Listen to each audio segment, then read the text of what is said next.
لیتے ہیں. میرے پاس ایک خاتون آئی, کہنے لگی کہ 50,000 روپیہ قرض لیا تھا تو سود پہ لیا تھا میں نے, اب 1.5 لاکھ روپیہ ہو گیا ہے, تو وہ وعدہ آ گیا تو میں دے نہیں پا رہی.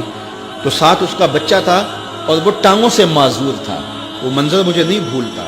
تو کہنے لگی کہ آپ کسی کو بھیجیں اور دیکھیں ہمارے دروازے پہ وہ کھڑے ہوئے ہیں, کتنے شفاق لوگ ہیں.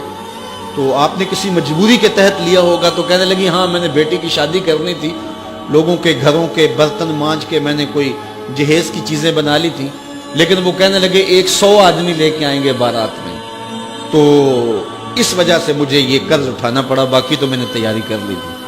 تو میں نے کہا آپ اپنے رشتہ داروں میں شادی کر لیتے جن کو آپ کا احساس ہوتا. تو اس نے مجھے کہا کہ جو بارات لے کے آیا وہ میرا سکا بھائی تھا. سکا بھائی اپنی اس بہن کے گھر اپنے بیٹے کو بیانے آ رہا ہے جس کا شوہر گھر کے برتن بھی بیچ کے نشہ کر لیتا ہے, اور وہ لوگوں کے گھروں کے برتن مانج رہی ہے, اور وہ بھی کہہ رہا ہے میں 100 کا لشکر لے کے حملہ آور ہونا ہے. اسے نہ شرم آئی نہ حیا آیا, اور اس نے لوگوں کے جو ہے وہ برتن مانج کر کے جہیز بنایا, پھر سود پر رقم اٹھائی, اور پھر اس نے ان کی 100 کے لشکر کی دعوت کی. اور وہ سمجھتا ہوگا کہ میں اپنی عزت بنا لی ہے, اور میاں تو 3 بندے لے کے آ جاتا اور کہتا کہ ہم کھانا کھا کے آئیں گے, آپ کے گھر سے چائے پیئیں گے. عرش کا رب اتنا راضی ہوتا کہ تجھے اتنا نوازتا کہ تجھے کوئی کمی باقی نہ رہتی. لیکن غریب بھی غریب پہ ظلم کر رہا ہے, امیر بھی امیر پہ ظلم کر رہا ہے. تو یہ رسمیں ختم ہونی چاہیے, اور یہ دنیا میں کسی خطے میں یہ بیماری نہیں ہے سوائے بر صغیر کے. اور وہ کیا, یہ جہیز, کہ باپ ساری زندگی کماتا رہتا ہے اور بیٹی کو دیتا ہے, پھر دوسری بیٹے کے لیے کماتا ہے, پھر تیسری بیٹی کے لیے کماتا ہے, اور ساری زندگی جو ہے وہ جہیز میں لٹا دیتا ہے.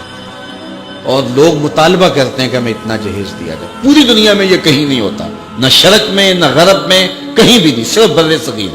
اور یہ ایک ہندوانہ رسم ہے, اور اس رسم کو ہم سینے سے لگایا ہوا ہے, اور اس پر اتنی سختی سے پابند ہے کہ دیکھا جاتا ہے کہ یہ چیز بھی ہونی چاہیے, یہ چیز بھی ہونی چاہیے, یہ بھی چیز ہونی چاہیے. جہیز کی باقاعدہ اشیاء ملتی ہیں, اور باقاعدہ جو ہے اس کے مطالبے, اس کی لسٹیں ہوتی ہیں کہ یہ ہمیں دیا جائے. بھلا کوئی جہیز سے بھی امیر ہوا ہے اور اس کے مسائل دور ہوئے ہیں؟ یہ بھی مانگنے کا ایک طریقہ ہے, اور پوری دنیا کے اوپر میں نے عرض کیا کہیں نہیں ہوتا, اور اسلام میں تو اس کی گنجائش ہی نہیں ہے. تحفہ آپ دے سکتے ہیں, لیکن وہ بھی ایک جو ہے وہ مخصوص دائرہ ہے. لیکن جب یہ سلسلہ ایک مرض بن جائے تو اس وقت اس سے بھی ان حالات کے اندر آپ کو گریز کرنا چاہیے, اور اس مصیبت سے بھی جان چھڑانی چاہیے کہ جو ہے وہ 1000 کا لشکر لے کر بیٹی والوں کے گھر حملہ آور ہوتے ہیں. کس نام پہ, کس وجہ سے؟ اور وہ لوگوں سے قرض اٹھاتے پھرتے ہیں. اور اس کے لیے ظاہر ہے جو بیٹیوں کے ماں باپ ہیں ان کے لیے اس کے خلاف جہاد کرنا بہت مشکل ہوگا.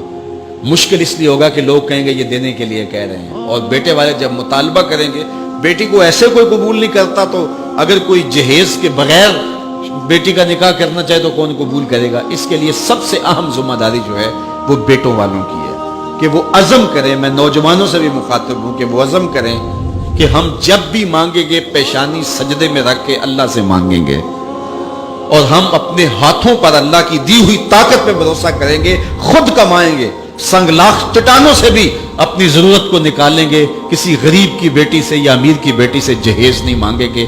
جس نے بیٹی دے دی اس نے کیا باقی رکھا ہے؟